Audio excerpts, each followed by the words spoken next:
Negro ou preto? Trans ou traveco? Homossexualismo, homossexualidade ou homoafetividade? Usar pronomes? Cotas raciais, cabem ou não? Todas essas são perguntas que os nem tão novos tempos têm trazido para as gerações anteriores com cada vez mais força. Eu tenho a sorte de ser mãe de uma adolescente de 14 anos que é extremamente inteligente e sensível a diversas causas. Rafaela, minha filha mais velha, é cheia de questionamentos, que eu confesso, num primeiro momento me incomodaram muito, me cansaram mesmo. Depois, me silenciaram. Então, me desconstruíram e, por fim, abriram os meus ouvidos, a minha mente, o meu coração. Hoje me trazem essa riqueza e me enchem de orgulho ao ver a sua pulsão interior, desejosa de escuta, desejosa de inclusão. Sabe, se no meio deste processo aí acima eu tivesse, justamente ou não, sido cancelada, eu não sei se a efetividade deste processo educativo teria se dado com tanto aproveitamento como eu sinto agora. Na medida do que eu pude, eu busquei simplesmente ter uma postura de aprendiz neste processo. Eu procurei amigas, como a Juliana Nunes, que é líder do Movimento Preto aqui em Brasília, e pedi reiteradas vezes: Ju, como que eu posso falar isso melhor? Me ensina? Procurei amigos homoafetivos, compartilhei textos sobre este tema, pedi feedbacks. Então, tem algum ponto cego meu aí? Onde que eu julguei você sem perceber? Eu deixei de levar em conta alguma coisa que eu não conheço esse universo, simplesmente porque eu não vivo dentro dele. Numa matéria sobre feminicídio que eu fiz para o portal Metrópolis, eu fiz a convite da minha querida amiga Lilian Tarran.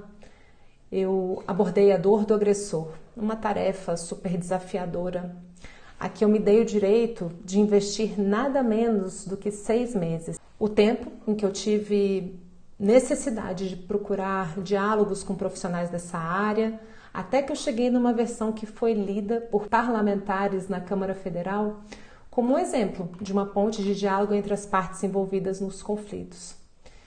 O que eu fiz de diferente nesse processo todo? Eu simplesmente descansei a dizer, não sei. E eu investi mesmo na postura de escutatória. E mais fundamental do que isso, para que esses diálogos tivessem coerência com o meu tempo e o meu ser, a cada resposta diferente do que eu estava esperando ou do que eu conhecia, que eu recebia, eu deixava elas terem um tempo, né? Eu soltava essas respostas recebidas, eu deixava elas decantarem por um tempo no meu ser, até que eu pudesse sentir no meu corpo, na minha alma, se esses aprendizados já encontravam uma sustentação real em mim, ou se eu ainda preciso de mais tempo, né? O que eu preciso ainda de mais educação, de mais diálogo, de mais abertura e de mais interação com a diversidade desse pensar. E algumas coisas simplesmente não fizeram sentido para mim e eu simplesmente deixei de lado e não fiz questão de ficar exigindo que a outra pessoa pensasse como eu. Eu simplesmente dei lugar para o diferente também. Nesse atual BBB, muitos temas ricos têm surgido, como, por exemplo, a visão polêmica da Natália sobre o processo de escravização no Brasil, como outros temas que estão surgindo, né?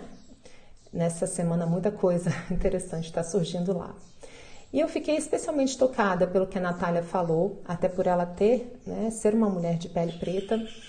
E eu me deparei com uma análise muito lúcida da antropóloga Débora Diniz, que, aliás, no início da minha carreira como jornalista no Correio Brasiliense, eu tive a chance de várias vezes entrevistá-la. E ela disse assim, no seu post sobre a Natália: precisamos de tempo para rever as opressões em nós. O fato é que todos nós precisamos de tempo para nos educar, para ter coragem de baixar as defesas, para ouvir quem pensa diferente, para se sentir enriquecido pela diversidade no lugar de se sentir ameaçado, né? Tempo para promover diálogo, tempo para se disponibilizar para essa escutatória compassiva. E tempo também para saber como colocar o que nós, por nossa vez, pensamos e que é diferente às vezes do outro. E como colocar isso com clareza, com centramento e com limites bem comunicados. Enfim, que tempos ricos estes quando a educação ganha espaço no lugar do cancelamento.